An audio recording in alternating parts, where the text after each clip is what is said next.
संगत जी शुक्राना गुरुजी YouTube channel में आपका स्वागत है। संगत जी लाइक करें, कमेंट करें, शेयर करें और मेरे चैनल पे नए आए हैं तो सब्सक्राइब ज़रूर करें। जय गुरुजी, शुक्राना गुरुजी। मैं दिव्य आभा का सत्संग शेयर कर रही हूँ। कर्म बंधनों से मुक्ति।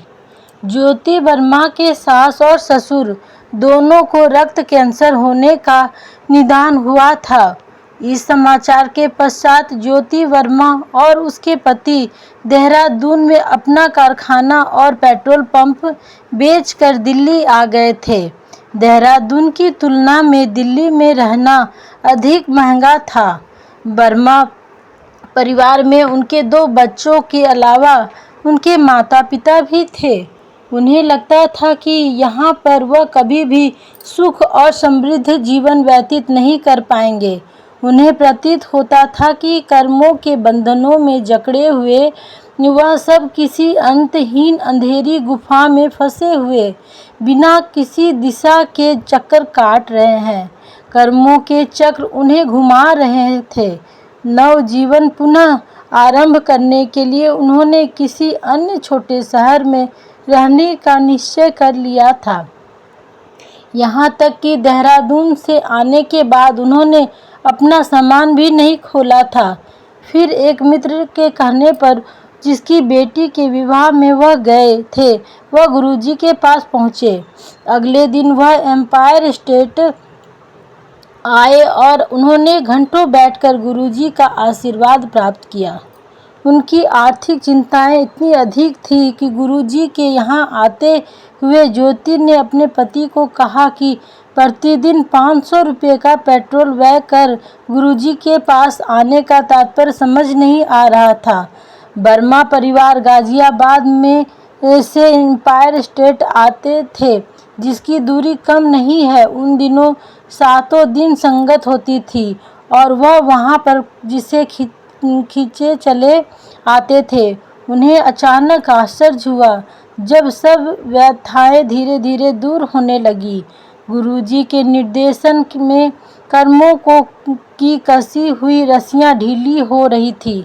शीघ्र ही उन्होंने बैक्स्टर हेल्थ केयर नामक कंपनी का मानव रक्त से निर्मित सीरा द्वारा दिया जाने वाला एक विशेष तरल पदार्थ आयात कर बेचना आरंभ कर दिया। उनकी कंपनी जो कभी 6 से 10 हजार से अधिक शीशियाँ प्रतिवर्ष नहीं बेच पाती थी, आज उनकी मांग पूरी नहीं कर पाती है। वर्मा परिवार की आर्थिक चिंताएं दूर हो गई थी। उनका रुका हुआ धन भी वापस आ गया था। अपनी कठिनाइयां व्यक्त करने से पूर्व ही वर्मा परिवार को गुरु कृपा का आभास हो गया था। गुरुजी के पास जाते हुए वह दोनों यही बात याद करते रहते थे कि गुरुजी को अपने कष्टों के बारे में बताया जाए या नहीं, परंतु गुरुजी ने उनके कहे बिना ही उनकी एक पहेली हल कर दी थी।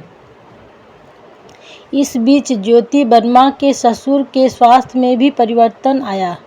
एक दिन कीमोथेरेपी करते हुए उन्हें मृत घोषित कर दिया गया था। उनकी जेब में सदा गुरुजी का चित्र रहता था। उन्हें न केवल नव जीवन मिला, वह रोग मुक्त भी हो गए। इसके बाद उन्होंने कभी कैंसर का उपचार नहीं करवाया।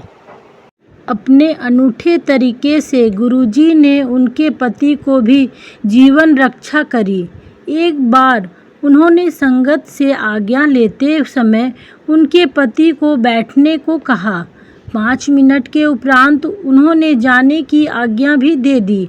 किसी को समझ नहीं आया कि गुरुजी ने ऐसा क्यों किया, पर वर्मा परिवार को शीघ्र ही इसका कारण पता चल गया। मार्ग में उन्होंने कुछ ही देर पहले एक भयंकर दुर्घटना देखी।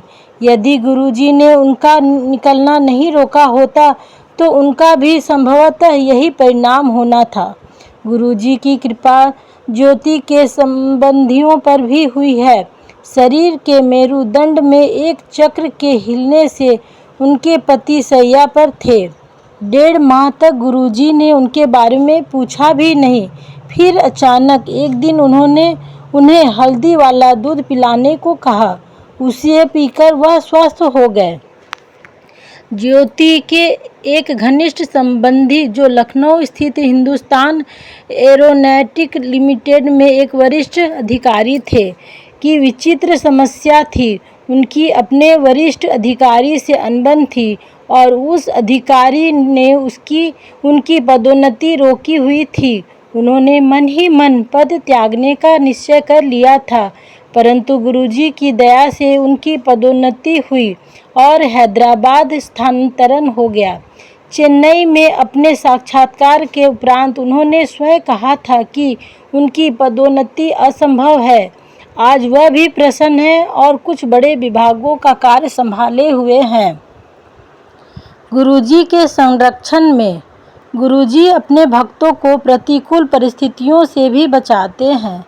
वर्मा जी के कारखाने में 19-20 फुट गहरे एक विशाल भूमिगत जलाशय का निर्माण हो रहा था, जिसमें 20-25 श्रमिक काम कर रहे थे।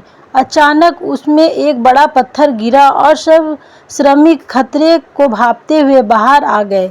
जैसे ही अंतिम मजदूर बाहर निकला, उसकी 15 फुट ऊंची और 65 फुट लंबी दीवार ढह गई। किसी को चोट नहीं आई, यहाँ तक कि एक शिशु की जान भी बच गई। क्या यह गुरुजी की दया के अन्यथा असंभव था? एक और संदर्भ, ज्योति की बहन के विवाह को 7 वर्ष हो गए थे और वह उदर शूल से पीड़ित थी। उसका उपचार हो चुका था, यहाँ तक कि शल्य क्रिया भी हुई थी, परंतु रोग वैसा ही बना हुआ था। उसके परिवार वाले ज्योतिषियों और तांत्रिकों के चक्कर लगा चुके थे, जिन्होंने कुछ असफल उपाय किए थे। ज्योति जब गुरुजी को इस बारे में बताया तो उन्होंने उसे अभिमंत्रित ताम्र लोटे से जल पीने को कहा। गुरुजी के निर्देश का पालन करके वह स्वस्थ हो गई। खोया हुआ बेटा घर लौट आया। ज्योति के घर में काम करने वाली 11 वर्षीय बेटा खो गया। वह दिल्ली एक माह पूर्व ही गांव से आए थे। यहाँ के बारे में कुछ भी पता नहीं था। उसको ढूंढने सब प्रयास निष्फल थे। उसके पास उसका कोई चित्र भी नहीं था। घबराई माँ ने ज्योति से निवेदन किया तो ज्योति ने गुरुजी से प्रार्थना कर एक माँ की सहायता करने की विनती करी। उसी शाम को उसका बेटा वापस आ गया। उसने बताया कि ऐसा लगा जैसे कोई उसे उसके घर के सामने छोड़ गया है। किशोर पुत्र की निगरानी। गुरुजी ने ज्योति के पुत्र को छात्रावास में रहने के लिए कहा।